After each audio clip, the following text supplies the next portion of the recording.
What's up, family? And welcome back to another week here on Guns and Butter with your favorite cousin, Kinda G. Y'all, it has been a struggle, okay? I swear to you, every single week I go through this same cycle of should I drop this week? No, I'm not gonna drop. Okay, we're gonna drop. It's just a constant battle. So, whatever, we're here. We made it. Happy Friday. I hope everybody had a good week. And we're just gonna dive right into this case. Like, hey, let's just get to it. So I found this case and it is an unsolved murder, and there's not a whole lot of evidence because of all the cover-ups that went into it. So I'm going to give y'all what I found. I'm going to give y'all what I got.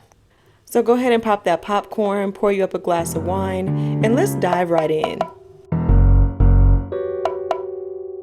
That's what it's all about. Guns and butter, baby.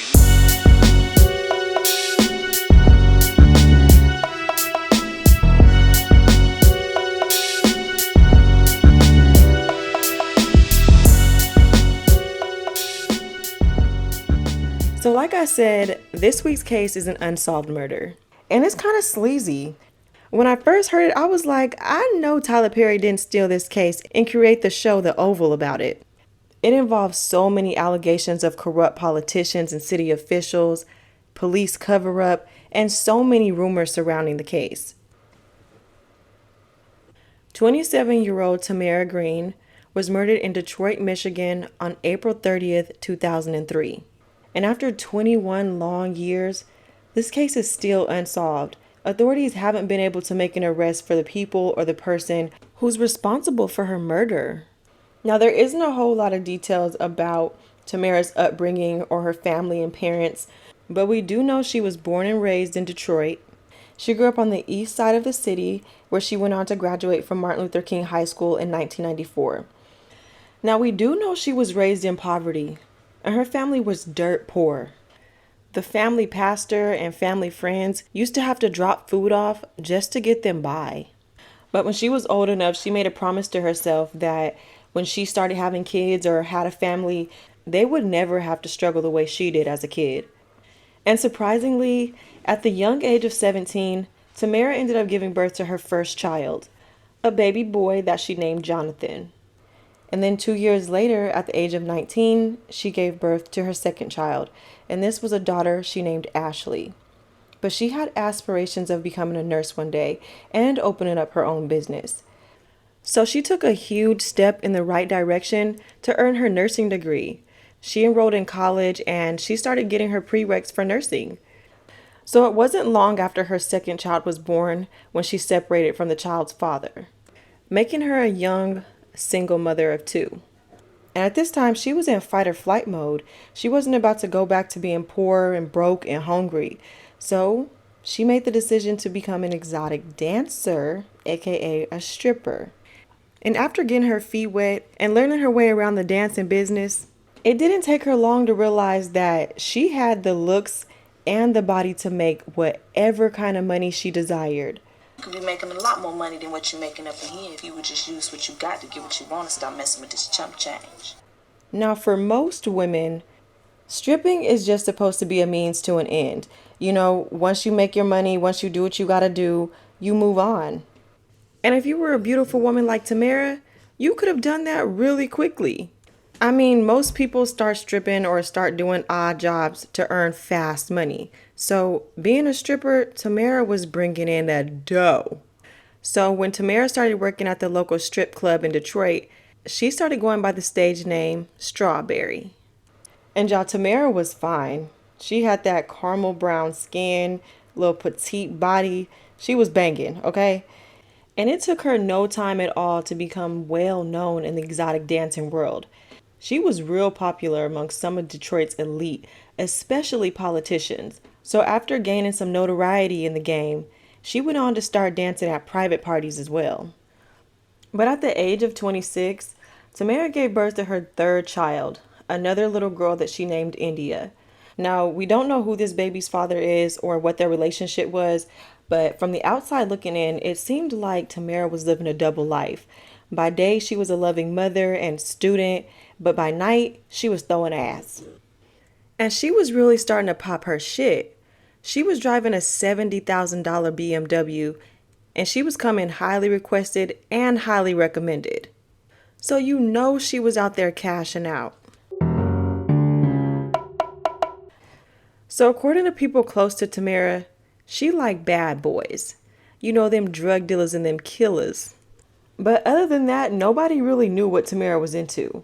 I mean, you may have seen her with a couple drug dealers and you knew she was a stripper, but you didn't really know who she was or what she was into. She lived a pretty low-key life. Now, there were alleged rumors that she was helping these drug dealers she was dealing with commit check fraud.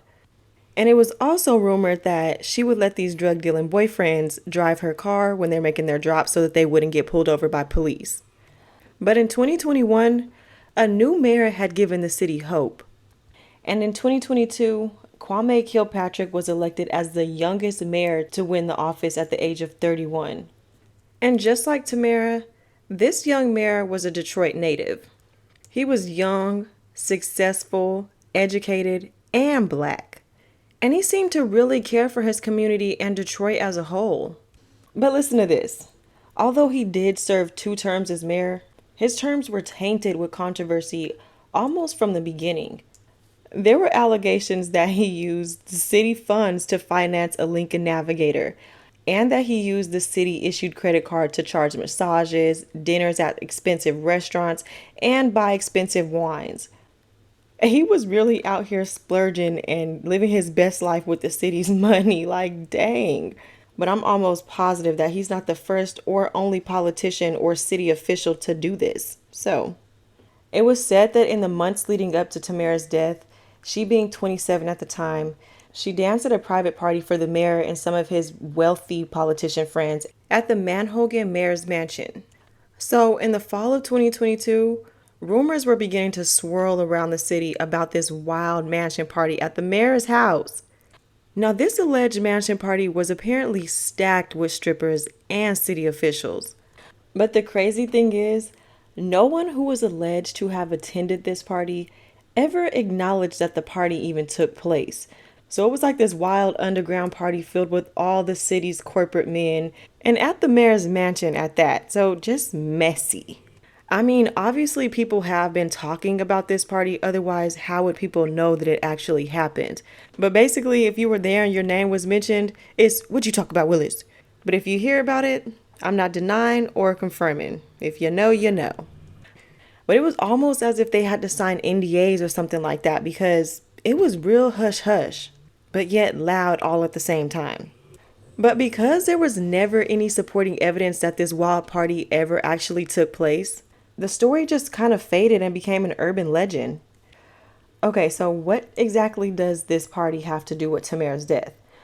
Well, she was of course one of the dancers at the party that night, and according to rumors surrounding the party, Tamara was allegedly dancing with the mayor, giving him a nude lap dance, when his wife Carlita walked into the room and saw Tamara on top of him. Now, walking into the house and seeing her husband like this, at first glance, it threw her off. So first instincts, she just walks back out immediately. But then sometime later, she comes back in and punches Tamara dead in the face. Now, Tamara ends up falling onto a table and breaking it. And it's at this time when Carlita picked up one of the broken legs from the table and starts trying to attack Tamara with it. So 2 weeks before Tamara was killed in April of 2003, she got invited to dance at yet another private party. And this one was far from the mayor's mansion party with the politicians and the wealthy men. This one was attended by all the local drug dealers and the street men, and it was at the hotel called the Residence Inn. So at the time, Tamara was dating a man by the name of Eric Big E. Mitchell, and he was a local drug dealer in Detroit. And it was said that he would go to these parties with Tamara so that they can chill. You know, that's his girl. He gonna make sure she's straight while he's there. Now, the night of the Residence Inn party, Tamara was attacked again. But this time, it was by a man who she had gotten into an argument with. He allegedly punched her in the face twice, blacking both of her eyes, before Eric was able to jump in and come to her rescue. And according to the articles about this particular incident, Eric and the dude started fighting, Eric whipped his ass, and by the end of it, Tamara was left with 2 black eyes. But she still had to dance because if she didn't dance, she wasn't going to make any money. And less than a week after the attack, she was back dancing. I mean, she was wearing sunglasses to cover up the black eye, but she was still back to making her money. And that same week, her BMW was shot up while it was parked on a street in Detroit. Now, at the time, nobody was in the car and it was being driven by Eric, so nobody was harmed this time. So she had gotten beat up 2 times, had 2 black eyes, and now her car was just shot up all within 2 weeks of each other. But Tamara was a hustler and she wasn't about to let any of this stop her. She was built for this, okay? She wasn't new to this, she was true to this. So instead of laying low and getting out the limelight for a little bit, she just kept living her life like normal. On April 30th, 2003, Tamara finished dancing at the club she was working at the time. Her man Eric was also in attendance that night. So when the club closed, they ended up leaving the club around 3:40 a.m. that morning. After leaving, they head back to Eric's house. Now, according to Eric, he and Tamara were sitting in the car talking when a white Chevrolet Trailblazer pulled up alongside of them. Eric says he then saw a light-skinned man pull a gun out of the window and just start opening fire on him and Tamara in the car. But Eric was lucky enough to actually have seen the shooter, so he was able to duck down for cover. Tamara, on the other hand, didn't have a chance.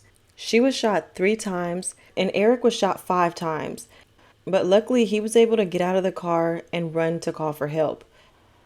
Now, for some reason, when Tamara was shot, her car was still in drive.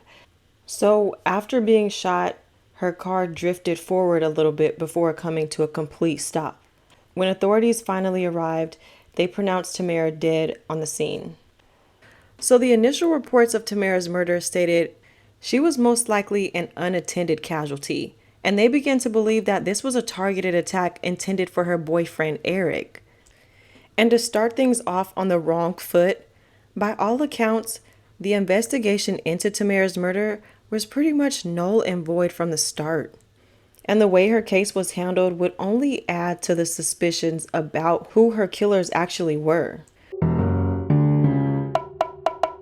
A few weeks after Tamara was murdered, her case ended up on the desk of Lieutenant Alvin Bowman, who was working in the homicide unit. Now, he recalls in an interview with Crime Town that one of the sergeants came to him and told him verbally that the victim whose case he's working, Tamara Green, had possible ties to the mayor's mansion party. Now, Lieutenant Bowman said that he did ask for the police file, and when he reviewed it, he claimed that both evidence and reports were missing from the file.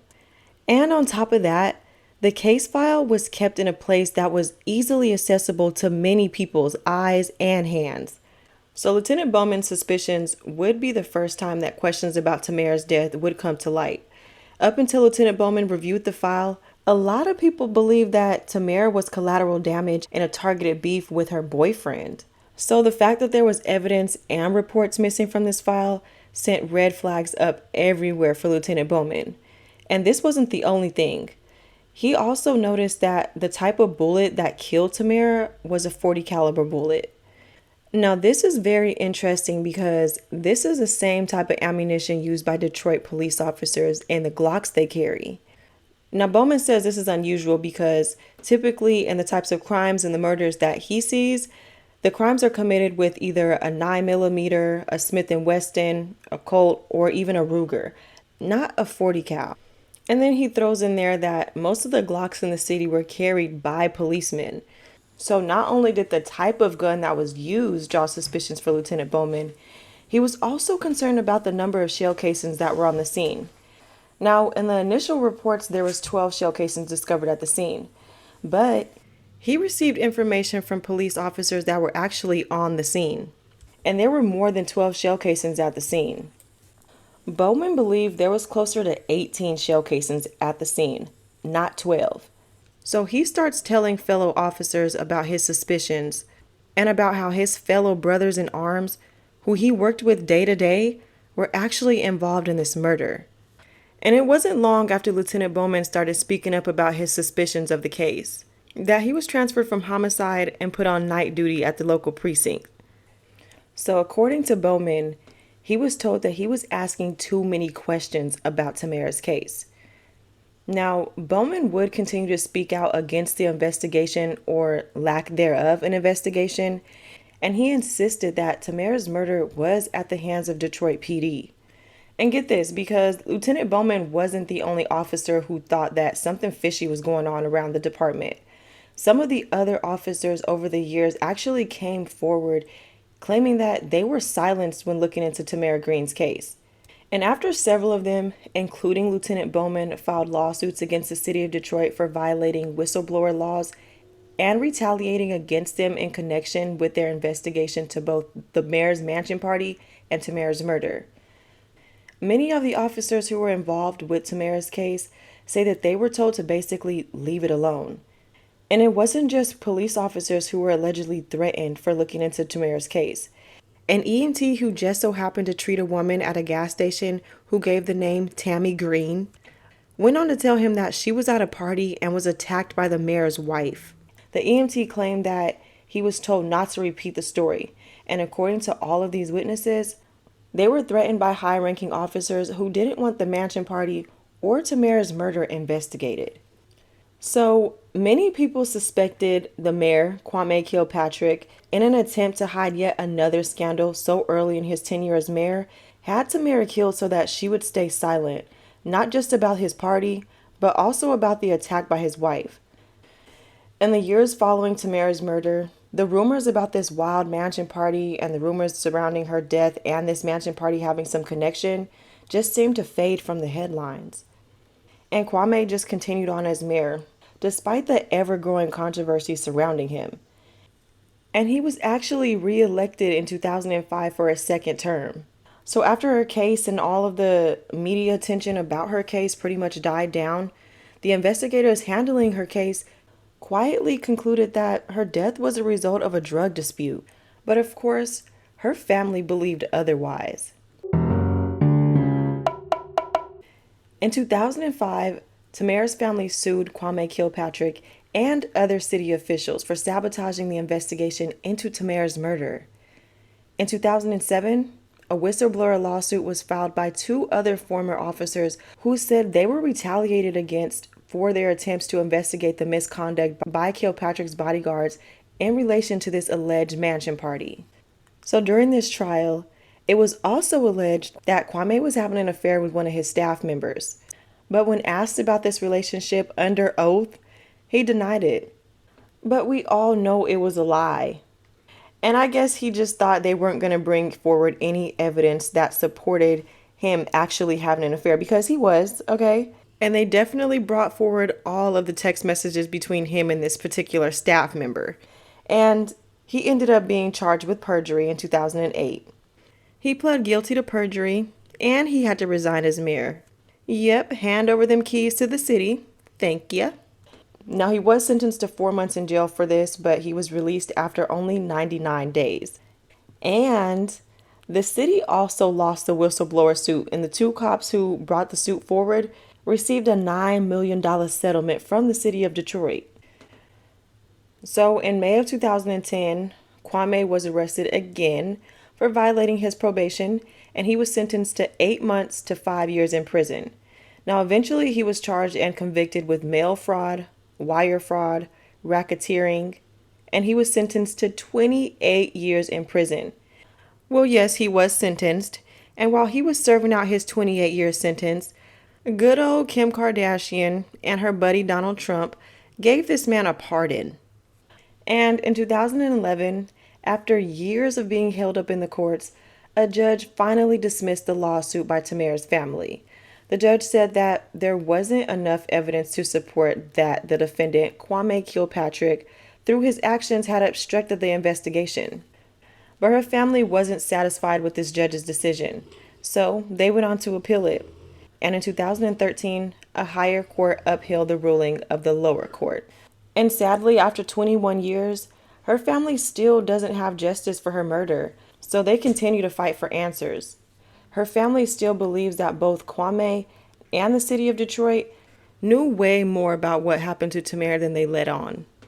Okay, so apparently the police named a suspect during the 2011 trial, but there's been no arrest made since they said they knew who it was.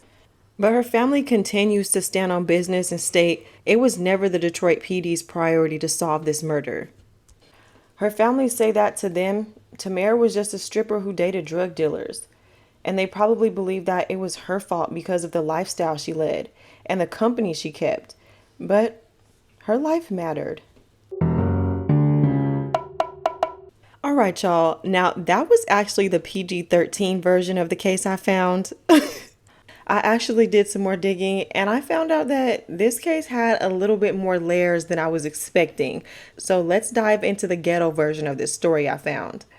Okay, so we already know that Tamara was dancing for some high-ranking city officials. And it was alleged that one of her biggest clients was the Attorney General, Michael Cox, who was also running for governor. And he was the one who actually introduced Tamara and Mayor Kwame. So here's what we didn't know about the mayor. So he had a very polished upbringing, seeing that both of his parents were local politicians themselves. You see, his father, Bernard Kilpatrick, had a lot of political power in Detroit, and he was actually the head of the Wayne County Commission. He later went on to start his own consulting firm called Maestro and Associates, and it was said that he was a gatekeeper when it came to who did and who didn't receive city contracts for construction. So basically, after starting this consulting firm, if you wanted to do anything in the city, you had to go through Bernard and consult the maestro. And then once you were pre-approved by him, you then had to go through his son, the mayor. Now, Kwame's mother, Carolyn Kilpatrick, served on the U.S. House of Representatives for the state of Michigan. So after graduating from Cass Tech High School in Detroit, Michigan, Kwame went on to attend Florida A&M, where he pledged Alpha, and he got his degree in political science. And it wasn't long after he graduated from college when he started making career achievements early on, becoming a member of the Michigan House of Representatives 9th District after his mother left the seat to run for Congress. Okay, it's all starting to come full circle now. So as you can see, his parents had a lot of political power and a lot of influence over his political career. So as you can see, when it comes to politics, it really is all about who you know, okay? His family was so well connected and plugged in with the community and the city of Detroit that he pretty much had a guaranteed seat for the mayor.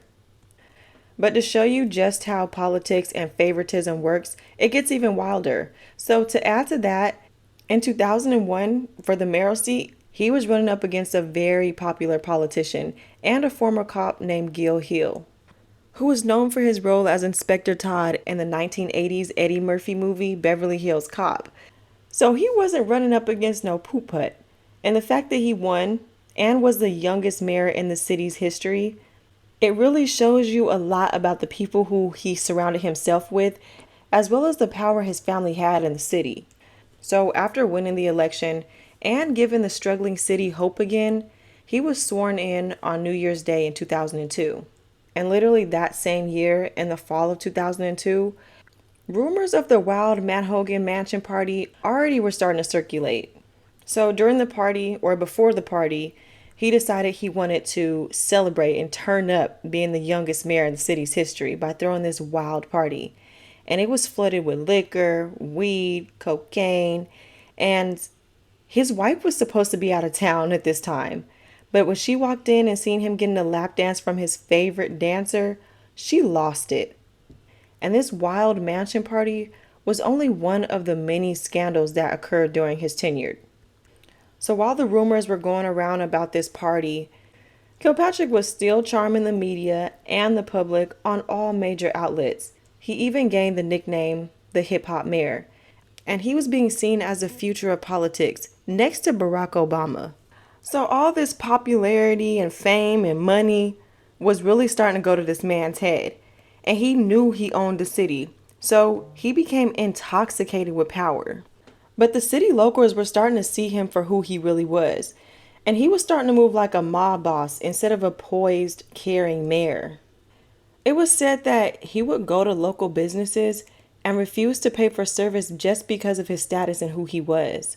He also started funneling tax dollars to maintain his lifestyle. He was buying lavish cars, going on expensive family trips, just doing the absolute most. And he was making himself and his family millions of dollars by controlling who did and who didn't receive city contracts. So if you wanted to build anything in the city, you were definitely going to have to pay Kwame. So this is my podcast and I'm going to just keep it real. The mansion party actually did take place. I think it did. Like, there's no way there's all these rumors going around and it's not true. So after Tamara was attacked by Kwame's wife at the mansion party, she did get seen by an EMT at the gas station where she did tell that she was attacked by the mayor's wife. But she and the EMT were threatened if they repeated what happened that night. But Tamara wanted to be compensated for what happened to her. So she then threatened to expose the mayor and other politicians in his circle. Now, she did go on to share with some of her family members about what she planned to do. And her family did warn her that she was playing with fire by trying to go up against a man this powerful. And it was also around this time when she gave birth to her third child. Now, it was also rumored, big rumor, that Kwame was this baby's father. And it was around this time when Kwame started to feel the heat and he started to distance himself and cut her off. And after supposedly being cut off, Tamara started receiving strange calls from weird numbers. And soon after that, she was dead. And that's pretty much the end of this week's case, y'all. Based off of everything you just heard, do you think the mayor has something to do with her murder and the cover-up of it? Or do you think she was just collateral damage in a beef between her boyfriend and some other drug dealers in the hood? Well, I hope y'all enjoyed this week's case. Leave me a 5-star review on whatever platform you're listening on and let me know what you think of the cases I'm covering. And as usual, I'll see you guys back here same time, same place next week.